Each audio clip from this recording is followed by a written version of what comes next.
வணக்கம் ஃப்ரெண்ட்ஸ், இது உங்கள் எலக்ட்ரிஜம். இந்த வீடியோவில் நம்ம இன்றைக்கி எதை பற்றி பார்க்க போகிறோன்னா, STK 414 ஐசி ஃபெயிலியர் ஆயிடுச்சுன்னா அதை எப்படி சேஞ்ச் பண்ணுறது அதை பற்றி தான் இந்த வீடியோவில் பார்க்க போகிறோம். நண்பர் ஒருத்தர் கமெண்டில் பண்ணியிருந்தார், STK ஐசி எப்படி சேஞ்ச் பண்ணுறதுன்னு ஒரு வீடியோ போடுங்க அப்படின்னு சொல்லி கமெண்ட் பண்ணியிருந்தார். ஸோ அதுக்காக தான் இந்த வீடியோ பண்ணுறோம். இதுபோல் உங்களுக்கு வேறு ஏதாவது வீடியோ வேணும்னு கமெண்ட் பண்ணுங்கள். முடிஞ்ச வரைக்கும் நாங்கள் அப்லோட் பண்ண ட்ரை பண்ணுறேன். அதுக்கு முன்னாடி நீங்கள் இன்னும் எலக்ட்ரிஜம் சேனலை சப்ஸ்கிரைப் பண்ணலாம். இப்போவே சப்ஸ்கிரைப் பண்ணி சப்போர்ட் பண்ணுங்கள். அப்படியே கூட ஒரு பெல் சிம்லையும் ப்ரெஸ் பண்ணிட்டீங்களா நம்மளோட புது புது வீடியோக்களை மிஸ் பண்ணாமல் பார்க்கலாம். ஃப்ரெண்ட்ஸ், இது வந்து STK 414 ஐசி ஸ்டீரியோ போர்டு. இதில் வந்து இந்த ஐசி போயிடுச்சு, ஐசி ஃபெயிலியர் ஆயிடுச்சு. இப்போ இந்த ஐசி எப்படி சேஞ்ச் பண்ணுறது அப்படிங்கிறது பார்ப்போம்.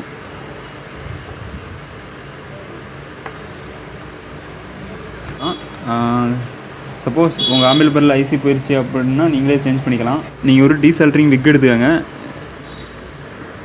டீசால்ட்ரிங் விக் இது, அதாவது இந்த சால்ட்ரிங்கை ரிமூவ் பண்ணுறதுக்கு பயன்படுத்துவோம்.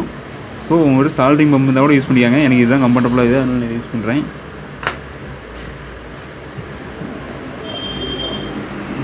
விக் இருந்தால் போதும், இதை வச்சு நம்ம சால்ட்ரிங் வச்சு ரிமூவ் பண்ணிடலாம். வாங்க பார்க்கலாம்.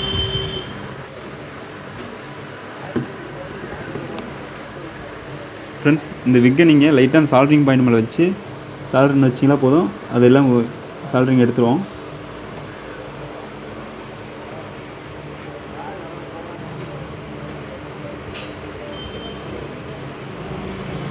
பார்த்தீங்கன்னா தெரியும், இந்த 2 டாட்டுமே க்ளீனாக எடுத்தாச்சு.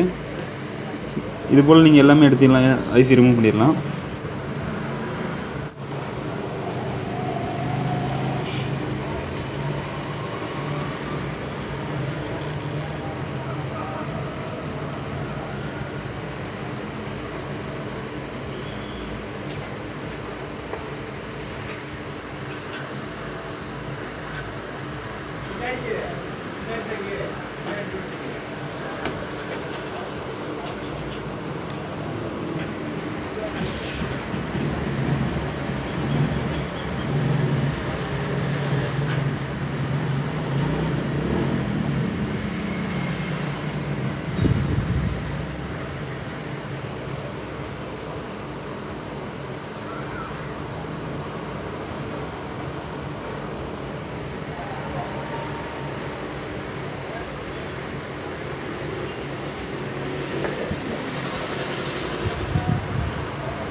ஃப்ரெண்ட்ஸ், பார்த்தீங்கன்னா எல்லா பின்னில் இருந்த சால்ட்ரிங்கும் ரிமூவ் பண்ணியாச்சு. இப்போ நம்ம ஐசி வெளியே எடுக்கலாம்.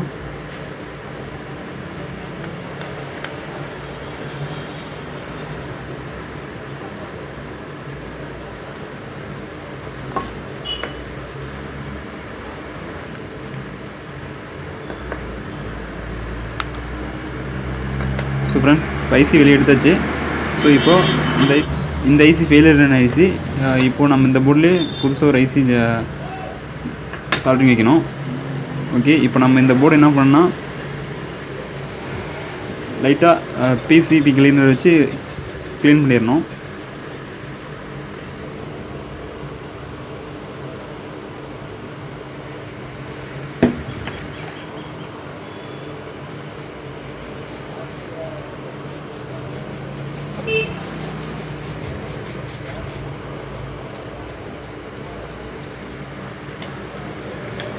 ஃப்ரெண்ட்ஸ், பார்த்தீங்கன்னா க்ளீன் பண்ணியாச்சு.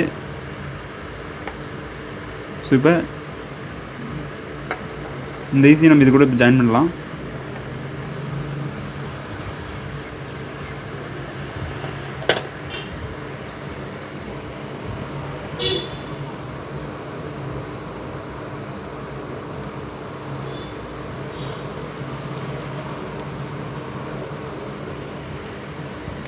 ஃப்ரெண்ட்ஸ் இதில் ஐசி ஜாயின் பண்ணுறது கொஞ்சம் டிஃபிகலாக தான் இருக்கும்.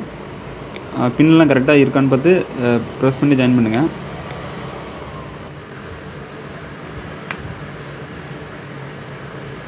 ஓகே ஃப்ரெண்ட்ஸ், இப்போ பார்த்திங்கன்னா நம்ம இது பின்லாம் ஐசி உள்ளே அட்டாச் பண்ணியாச்சு. இப்போ இது சால்ட்ரிங் வச்சு அது வேலை முடிஞ்சது. ஃப்ரெண்ட்ஸ் இதுக்கு வந்து லைட்டாக நீங்கள் சால்ட்ரிங் முன்னாடி லைட்டாக சால்ட்ரிங் பேஸ்ட்டு அப்ளை பண்ணிக்கோங்க.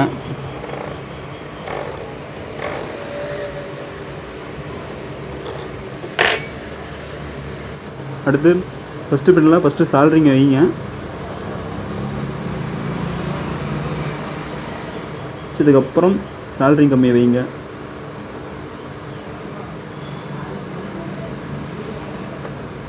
அவ்வளோதான் ஃப்ரெண்ட்ஸ், வச்ச உடனே எடுத்துருங்க. அதேமாதிரி லாஸ்ட் பின்லையும் வச்சுருங்க ஃபஸ்ட்டு, ஏன்னா ஐசி கொஞ்சம் ரிமூவ் ஆகாமல் இருக்கும்.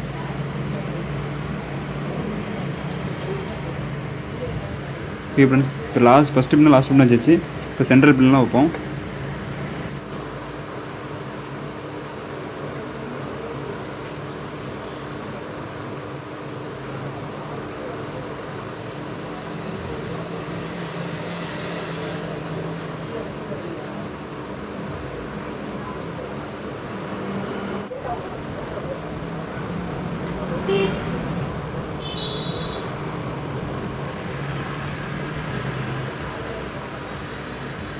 ஃப்ரெண்ட்ஸ் இப்போ பார்த்தீங்கன்னா எல்லா பின்னும் சால்ட்ரிங் வச்சாச்சு.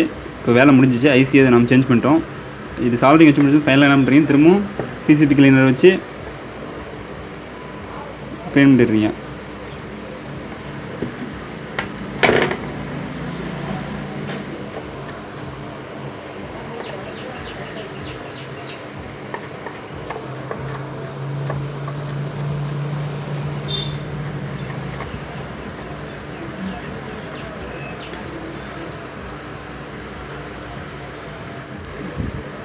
ஃப்ரெண்ட்ஸ் சால்ட்ரிங் வச்சு பிசிபி கிளீன் பண்ணணும், க்ளீன் பண்ணியாச்சு.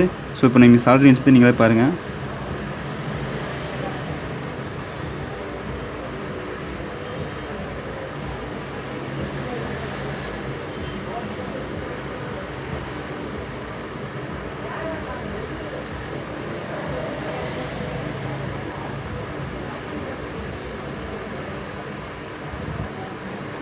ஓகே ஃப்ரெண்ட்ஸ், இப்போ நம்ம ஐசி சேஞ்ச் பண்ணியாச்சு. அதாவது பழைய ஐசி, இது நியூ ஐசி சேஞ்ச் பண்ணியாச்சு. ஓகே ஃப்ரெண்ட்ஸ், இந்த வீடியோ உங்களுக்கு பிடிச்சிருந்தா லைக் பண்ணுங்கள். உங்களோட கருத்துக்களை கமெண்ட்டில் சொல்லுங்கள். இது போல் உங்களுக்கு வேறு ஏதாவது வீடியோஸ் வேணுனாலும் கமெண்ட்டில் சொல்லுங்கள். நான் முடிஞ்ச வரைக்கும் அப்லோட் பண்ணுறேன்.